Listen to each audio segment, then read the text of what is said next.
Yo, yo, yo. We back on the porch again with your two favorite uncles. What's going on, world? It's good Hey with man, we got a special guest tonight. We got a fella 229er in the building on the you. porch. Yo, Having the hit man Brady Jr., baby. Welcome to the porch, man. What's up? What's up? What's up? How y'all doing? How y'all doing?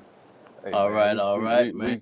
we chilling, man. But before we get started, I typically do a Black History fact. Uh huh. Every time we on the porch, because it's Black History every day around here. Yes, sir. So 24/7, so so 365. So the Black History fact for today 366. is George Dixon.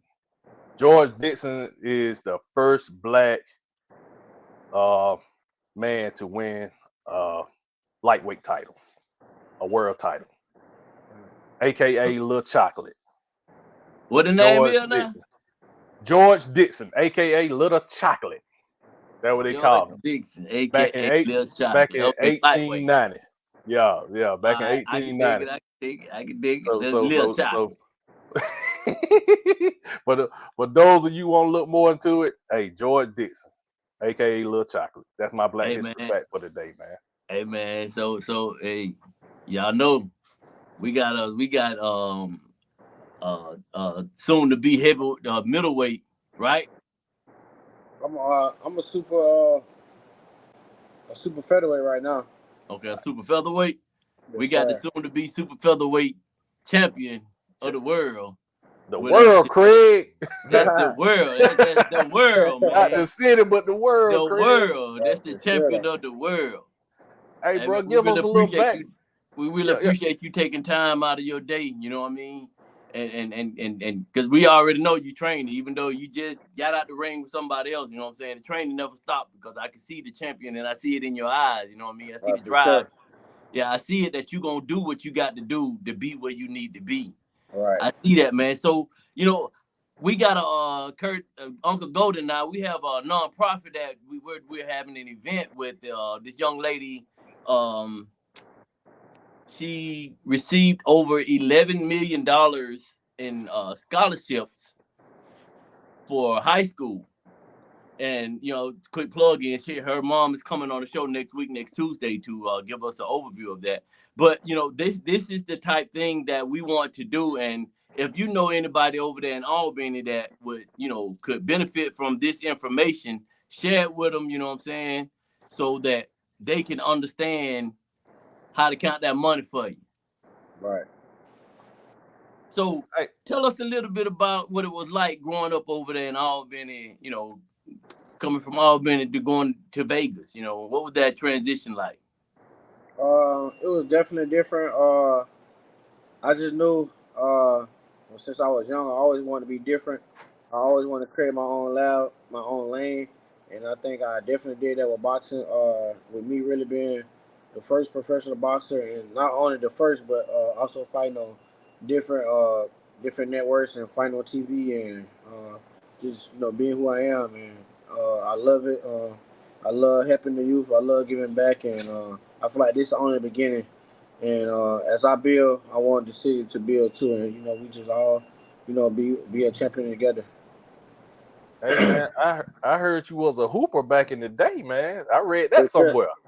I for read sure, that y'all somewhere definitely that you like, hey, man, I'm finna put this ball down and put these hands up, man. right. And it was crazy because it was crazy because I started playing basketball, and I was a basketball player. Like I put my all into basketball, and and it was like at that point where I wanted to learn how to defend myself, so I started boxing, but I didn't know it was. I knew I was going that far with it, so I just wanted to learn Right. how to defend myself.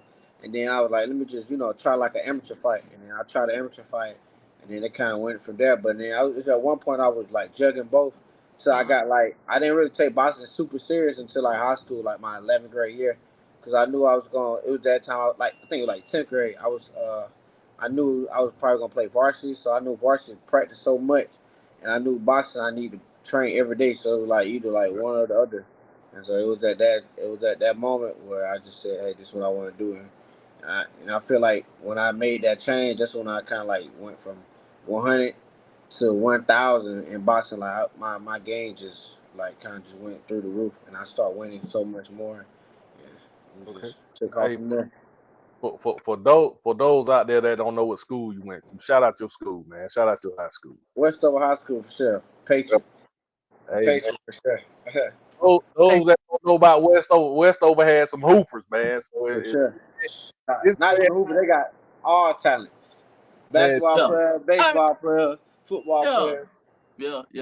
You know, yeah. everybody everywhere has somebody that guy, you know, that does that thing Right. Hey, great. everywhere. You know what I mean, and again, it's a privilege to be able to speak with somebody that's doing that thing. You Right. know, Yes, Right. sir.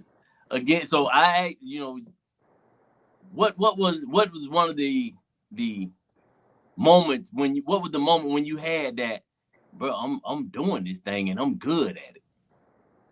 Uh Sometimes it still don't hit me sometimes, but I still like, it hit me but it don't hit me. But probably for real, like I knew like that I was on the road to becoming like where I want to is uh I think 2019. That was like my biggest year of boxing. Like, but that was like my first year that I actually took like super serious. It was crazy, and I went to all the national. And I think that year, out of 5 nationals, I won 4 nationals, and I beat the number 2 dude. And that was like my first year of going to national, like going to every national. I went to every national I could, and that year, and I think I had like maybe like 20 some knockouts. I had one tournament, one amateur tournament where I knocked every opponent I had out. Like I stopped every, and so that's like kind of like unreal and amateur. So I like Yeah. okay, that moment that I say that, and then after that, that's when kind of COVID came, that 2020, and Uh-huh. then I wanted to do the Olympics, but I was too young. But then I wanted to do like in amateur you got like where you can travel and be on the USA team and fight across the country. Mm-hmm. And I wanted to do that too, but they said I was too old, so it was kind of like I almost had like a sit out year for like the Right. major like like what really gave me that up. So then that's when I just turned pro, and then I always told my dad, and we always said I wanted to sign with Top Rank or the Zone or even Al Heyman, and Mm-hmm. I signed at Top Rank, and my first 5 or 6 fights was on ESPN. So at that moment, I'm like, yeah, the score don't went up for sure. Yeah. God, Yeah. Yeah. Yeah. that Yeah. was That's man. hey, That, hey, hey, hey, world. For those that don't know, this man is undefeated. Yes, sir. Currently sitting at undefeated. 12-0, man. 12-0. How many knockouts? Five, five now. 5 so far. You know what I'm saying? He like to take them to Disney and play with them. Yeah, I do, but a lot of people coming up, they don't be really fighting like hard competition. So I think like out of 12, I think at least 4 or 5 of them was undefeated. So like we both Okay. almost even Steven. You know what I'm saying? Okay. It Right. ain't whereas then I'm fighting somebody uh you know what I'm Yeah. saying, zero Yeah, and Yeah. nine, some zero Rudy and Poo. 90 or something like that, Right. or Right. Right. Right. 0 and 40. Like I'm fighting people that trying to win just like me. They Right. training every day just like me, rather than somebody like a cab driver. They just paying them. They just coming in to get a check. Like I'm actually find people that want to win. So like I don't feel like it was hard, but I feel like me going through that early, then and later when I start fighting people like that, and now I tend to want to fight people like that, and I feel like that would be with a lot of prospects and stuff, and people with boxing, they wait so long to fight like good talent, and then they kind of like they ain't used to that resistance, so it all Right. they either lose or get a draw, or it be like a real hard fight for them. So I feel like you should start early with finding like good people, but not too much, and then just like gradually progress. So who are some of the fighters that you looked up to growing up? Um. Really growing up, I never looked at nobody. My biggest thing was like when I used to come home every day, I used to watch a different fighter every day. Like Right. it just depends on how I feel.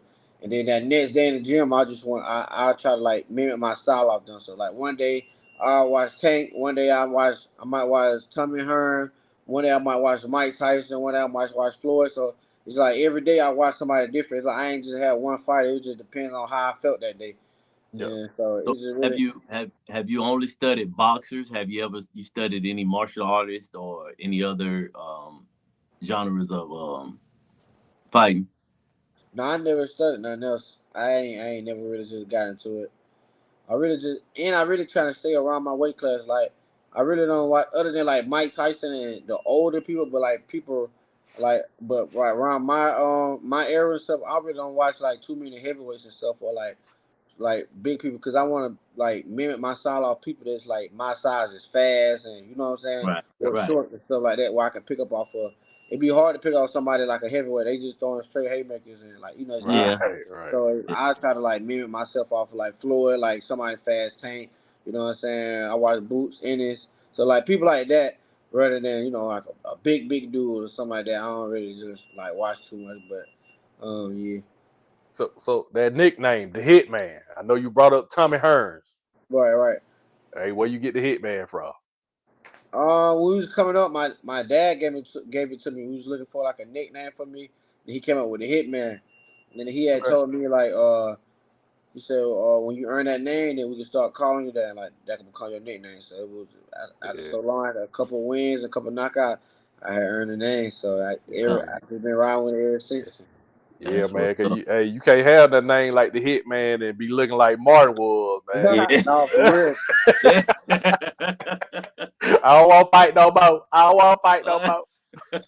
Yeah, no, for real. Man. Yeah. So Oh, sorry. Go if ahead, you bro.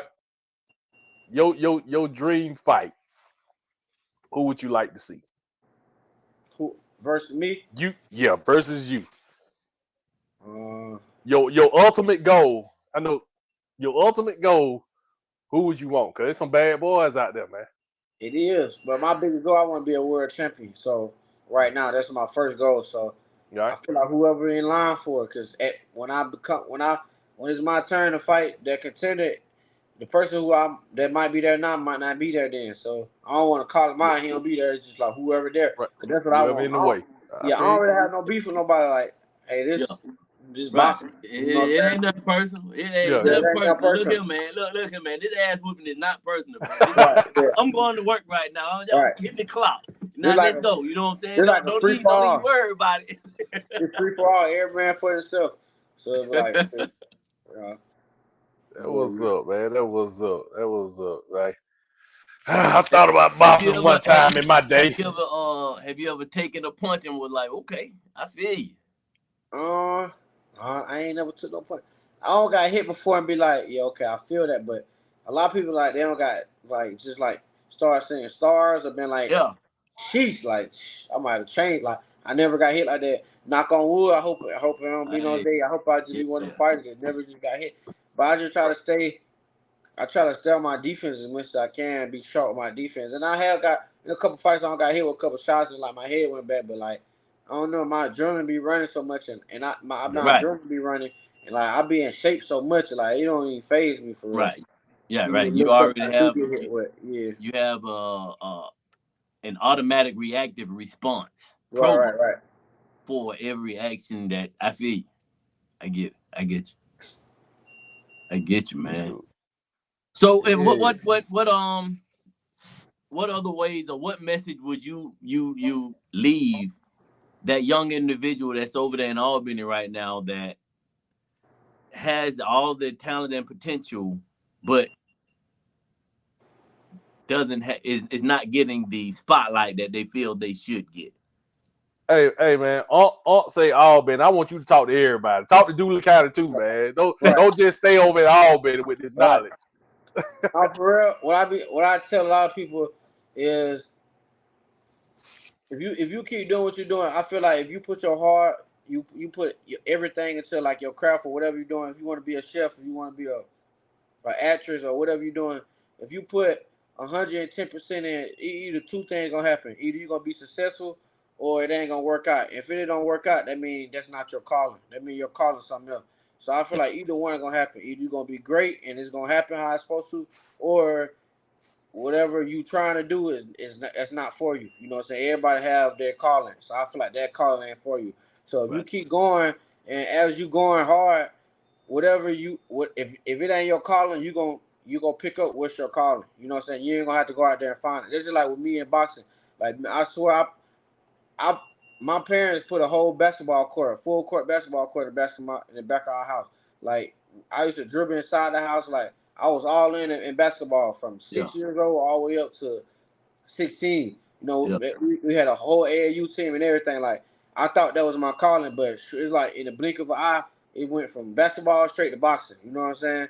But I put everything I had into basketball, and it's like I don't know how boxing came along. I just want to just learn how to, just have a little, just know how to defend myself, or so just try something else.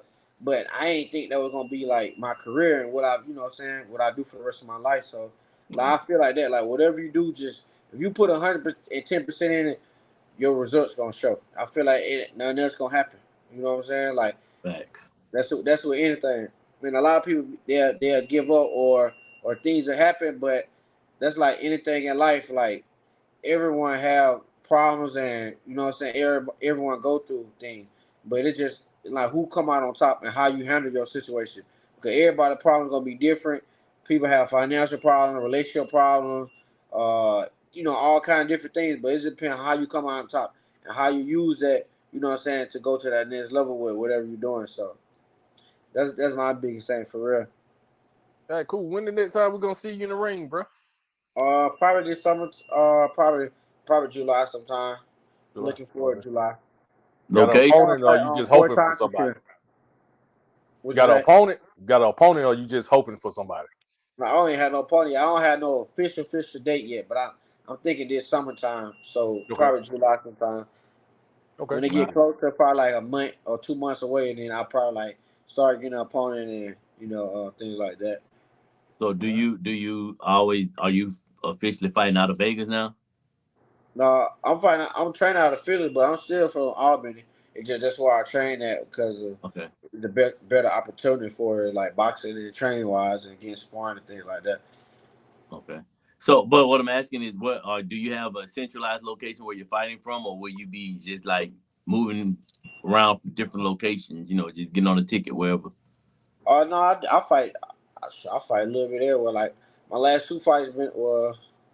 My last fight was in Atlanta, and then the one was that before was in Philly, and the one before that was in Atlanta. Then I think I fought in New York. I fought in Vegas a couple times. I fought in Kentucky. So it just depends a little everywhere. No one specific. I just try Okay. to move around I and got build my name up here. I got you. Everywhere for real. So you're Hey, telling, look, man, you gonna come on down here to Georgia, to the city, and I'm gonna dust your ass up in the city, right? Right. Then, or look here, man. I get it. Everybody ain't able. I will come to your location and dust your ass up, but just make sure ain't nobody on no bullshit when you get your ass tore up. You know what I'm Right. saying?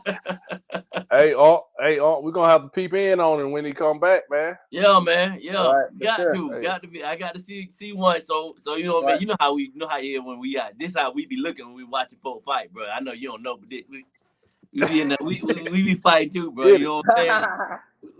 Uh, We be dugging and stalking. You know what, man. yeah. Every Like, man man, does that watch boxing at some point in their life. yeah, knock him out. We want to see him drop. Right. Quick, Right. quick. Yeah, All man. right, cool, man. Like I said, man. Hey, man, we appreciate you bringing you and your undefeated record on the show, man. I That's appreciate right, y'all brother. too. That's right, man. And anytime you feel like you want to come through, fall through, just let us know, bro. And you come back on the porch. You got something you want to talk about?